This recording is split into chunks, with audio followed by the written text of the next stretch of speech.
Hello student, कैसा है। एक बार फिर फना आपका अपने YouTube channel Manisha mobile classes में आपका स्वागत करती हूँ, जिसमें से स्टूडेंट आज पढ़ने वाले हम क्लास 12 एनसीईआरटी 2025 के लिए चैप्टर फर्स्ट विलियन, जिसमें हम पढ़ेंगे फार्मलता। फार्मलता क्या होती है कि किसी विलियन के 1 लीटर आयतन में विलय के ग्राम सूत्रों का द्रव्यमान संख्या क्या कहलाती है, विलियन का फार्मलता कहलाती है, जिसे हम एफ से प्रेजेंट करते हैं। स्टूडेंट, हमने पिछली कक्षा में पढ़ा है कि नॉर्मलता क्या होती है, तो आपको फार्मलता को समझने के लिए पहले मोलरता नॉर्मलता को पढ़ना पड़ेगा, उसके बाद आपको फार्मलता समझ आएगा। क्लियर स्टूडेंट, जिसने नहीं पढ़ा हुआ पिछली प्ले लिस्ट में जाकर क्लास को पढ़ सकते हैं। स्टूडेंट, दे रखा है कि हम कि किसी विलयन में उपस्थित किसी पदार्थ की सांद्रता क्या कहलाती है, विलयन पदार्थ की सांद्रता होती है। तो स्टूडेंट, किसी विलयन में या विलय में उपस्थित किसी विलयन की कह सकते हैं हम कि किसी विलयन में विलय की उपस्थिति को व्यक्त करने के लिए जिस माध्यम की आवश्यकता होती है, अर्थात वह विलयन की नॉर्म फार्मलता कहलाती है। क्या कहलाती है, विलयन की फार्मलता कहलाती है स्टूडेंट।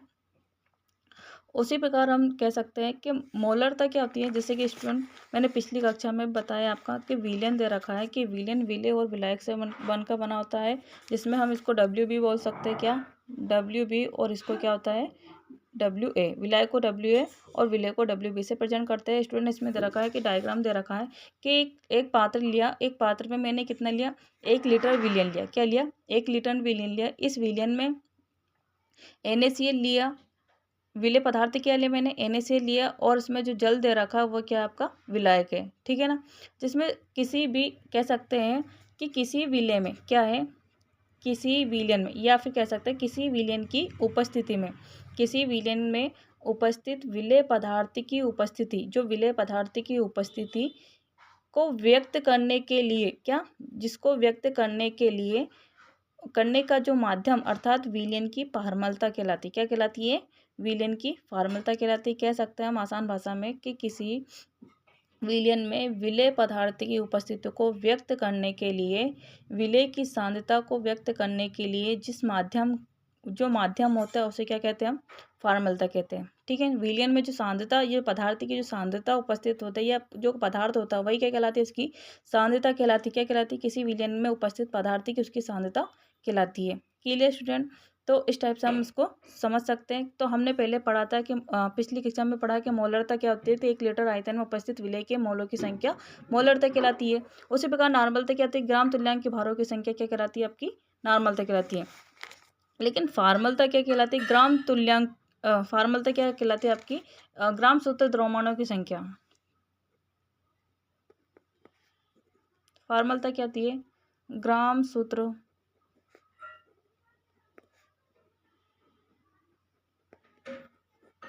द्रव्यमानों की संख्या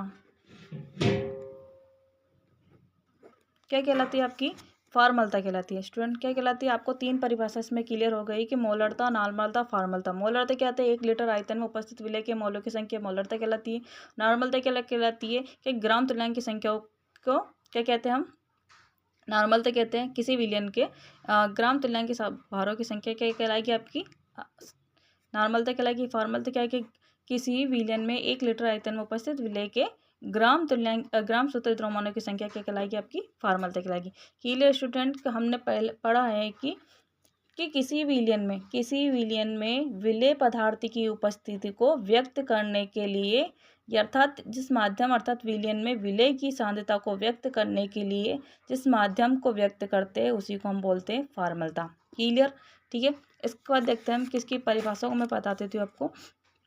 किसी विलयन के 1 लीटर आयतन में उपस्थित विलय के ग्राम सूत्र द्रव्यमानों का मास, मतलब द्रव्यमानों की संख्या विलयन की फार्मलता कहलाती है, जिसे हम किससे प्रेजेंट करते हैं, एफ से प्रेजेंट करते हैं स्टूडेंट। फार्मलता बराबर होता है विलय के ग्राम सूत्रों को द्रव्यमानों की संख्या, क्लियर, और विलयन का लीटर में आयतन, कितना लीटर में आयतन, ठीक है स्टूडेंट। हम इसके लिए एक फॉर्मूला बदलते हैं कि हम लीटर को मिली लीटर में बदलते हैं, क्योंकि क्वेश्चन हमारा अधिकतर किस में आता है, मिली लीटर में पूछा जाता है आयतन। तो विलय का द्रव्यमान बटे विलय का ग्राम सूत्र द्रव्यमान इंटू 1000 बटे विलयन का आयतन में मिलीलीटर। पिछली कक्षा को आपको पढ़ना आवश्यकता, तभी आप फार्मलता को डिफाइन कर पाओगे स्टूडेंट। तो एफ बराबर दे रखा है WB बटे FM इंटू 1000 बटे मिलीलीटर आयतन, ठीक है। तो प्रश्न बनता है इससे कि 5 अनुपात 5.85 ग्राम में NaCl 200 ml विलयन में घुलाएं। तो विलयन की क्या याद करनी है, फार्मूला याद करनी है। तो विलयन की फार्मूला स्टूडेंट क्या होगी कि NaCl की मात्रा बराबर क्या दे रखा है, WB बराबर 5.85 ग्राम, और NaCl की ग्राम सूत्र मात्रा कितने दे रखी है।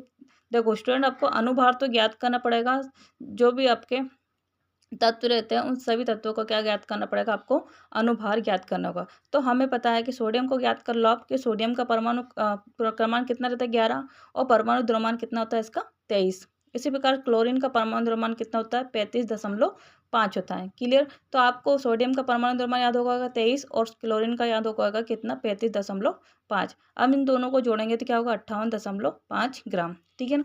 हमारा आयतन कितना दे रखा है इसमें, 200 मिलीलीटर। क्या दे रखा है, 200 मिलीलीटर। और हमारा फॉर्मूला क्या है मिलीलीटर में, F बराबर WB बटे FM इंटू 1000 बटे VmL। ठीक है। तो विलय का द्रव्यमान बटे विलय का ग्राम सूत्र द्रव्यमान, और 1000 बटे विलयन का आयतन में लीटर, मिलीलीटर में आयतन। क्लियर। तो हमारा दे रखा है कितना, WB बराबर 5.85 दे रखा है, और आपका कितना दे रखा है, NaCl की मात्रा कितने दे रखी है आपका, इसकी मात्रा FM बराबर कितना दे रखा है, विलय का ग्राम सूत्र अनुपात। तो 58.5 इंटू 1000 बटे 200, 2 जीरो से 2 जीरो काट दी, 2 एकना 2, 2 पंजे 10। Clear student.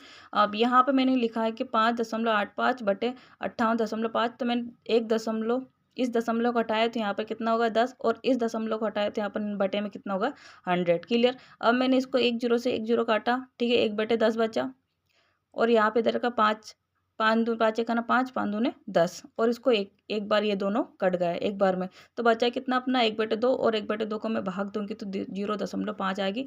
तो मेरी फार्मूलता निकल के आएगी 0.5।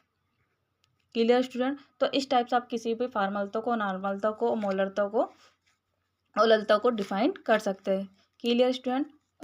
जय भीम, नमो बुद्धाय, जय भारत।